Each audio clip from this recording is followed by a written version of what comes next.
बिस्मिल्लाहिर्रहमानिर्रहीम। अस्सलाम वालेकुम नाज़रीन। आजकल बहुत सी ऐसी शिकायत सामने आ रही हैं, हमारे परिंदों में भी ऐसा हो रहा है कि मुर्गियों का जो पोटा है वो बंद हो जाता है। तो हमारी आज की वीडियो इसी टॉपिक के मुतल्लक है कि जब मुर्गी का पोटा जाम हो जाता है या पोटा रुक जाए जैसी इलामात दिखाई देती हैं तो इस ऐसी सूरत हाल में हमें क्या करना चाहिए। सबसे पहले पोटा जाम क्यों हो जाता है और इसकी असल वजूहात कौन सी हैं, और पोटा जाम होना में इलामात और इसकी कंडीशन कौन कौन सी होती हैं। यानी पोटा जाम में कितनी किस्म का पोटा जाम होता है। यानी एक कंडीशन पोटा जाम की ये होती है कि जिसमें पोटा हल्का सा जाम हो जाता है, यानी रुक जाता है मगर बहुत सख्त होता है। दूसरी किस्म में पोटा में ग़िज़ा कम और पानी ज़्यादा होता है और जानदार बार बार पानी पीने की कोशिश भी करता रहता है, मगर जैसे जैसे पानी पीता है वैसे वैसे पोटे में फुलावट होती जाती है। तीसरी और सबसे ख़तरनाक सूरत हाल यूँ होती है कि जिसमें जानदार का बैरूनी पोटा भी जाम हो जाता है और जानदार बार बार खुराक भी खाता रहता है, जिसकी वजह से पोटा मज़ीद सख्त से सख्त होता जाता है। और तीसरी किस्म में अक्सर जानदार की मोर्टेलिटी भी हो जाती है। नाज़रीन, ये थी तीन कंडीशंस पोटा बंद होने की। अब इसकी वजूहात और इलाज मुआवजा पर बात करते हैं। तो इलाज मुआवजा में इन तीनों वजूहात की अद्वियात भी अलग अलग होंगी और इनका तरीका इस्तेमाल और बरेज़ भी अलग अलग होगा। इलाज मुआवजा के लिए आपको सबसे पहले ये चेक करना बहुत ज़रूरी है होगा कि आप को इस बात का बखूबी इल्म हो कि पोटा जाम में कौन सी किस्म है, पहली दूसरी और तीसरी वजह है। इस बात को जानना बहुत ज़रूरी होगा। पहली किस्म में जो दवा देनी है और तीसरी किस्म में अद्वियात जो देनी है, ये आप पहले नोट फरमा लें।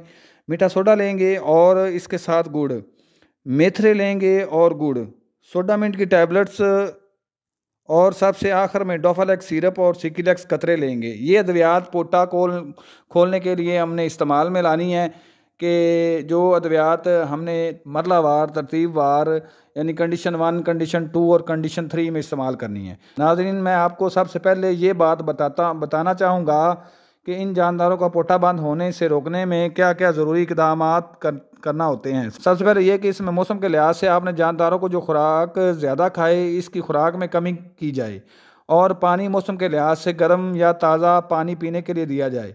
इसके बावजूद भी अगर आपके किसी जानदार का पोटा बंद हो जाए और इसमें पहली किस्म का पोटा बंद हो जो मैंने पहले बयान की है, तो इसमें आपने मीठा सोडा 2 ग्राम, गुड़ 2 काले चने बराबर लेना है। इन दोनों को पानी 3 से 5 ml या 3 से 5 सीसी में नीम गर्म में अच्छी तरह से मिक्स करके जानदार को पिलाना है। इस जानदार को अलग कर दें और ख़ुराक और पानी बंद कर देंगे। और ये पानी जो आपने तैयार करना है इसमें से मुकम्मल पानी 5 सीसी या 10 सीसी जितना बनाना हो ये सिरिंज की मदद से जानदार को मुकम्मल पिला देना है। और हर 4 घंटे बाद ये पानी बताई गई मिकदार से नया बनाकर जानदार को पिलाना होगा। दिन में कम से कम 3 से 4 मरतबा ज़रूर देंगे। जैसे जैसे बेहतरी आती जाए वैसे वैसे इसकी मिकदार खुराक कम कर देंगे। इससे इंशाल्लाह पहली या तीसरी खुराक से इंशाल्लाह आराम आ जाएगा और पोटा मुकम्मल खुल जाएगा और जानदार तंदुरुस्त हो जाएगा। जब जानदार बेहतर हो जाए तो इसके 12 घंटों बाद इसे खुराक देंगे, मगर पानी दुआ की दूसरी या तीसरी खुराक के बाद जानदार के आगे रख देंगे। और जब मुकम्मल बेहतरी हो जाएगी तब जानदार को खुराक देंगे और ख़ुराक हल्की फुल्की यानी नरम ग़िज़ा, दलिया नुमा या लिक्विड ग़िज़ा का इस्तेमाल करवाएंगे। अब बात करते हैं दूसरी किस्म के पोटा रुक जाने में कौन सा इलाज मुआवजा किया जाएगा। इस पर हम बात करते हैं कि दूसरी किस्म का पोटा जाम में इलाज मुआवजा में क्या इस्तेमाल करवाएंगे। दूसरी किस्म के पोटा जाम हो जाने में जब जानदार खुराक कम और पानी ज़्यादा और बार बार पीता है, इसमें इलाज मुआवजा के लिए मेथरे 5 ग्राम में 5 ग्राम गुड़ लेंगे।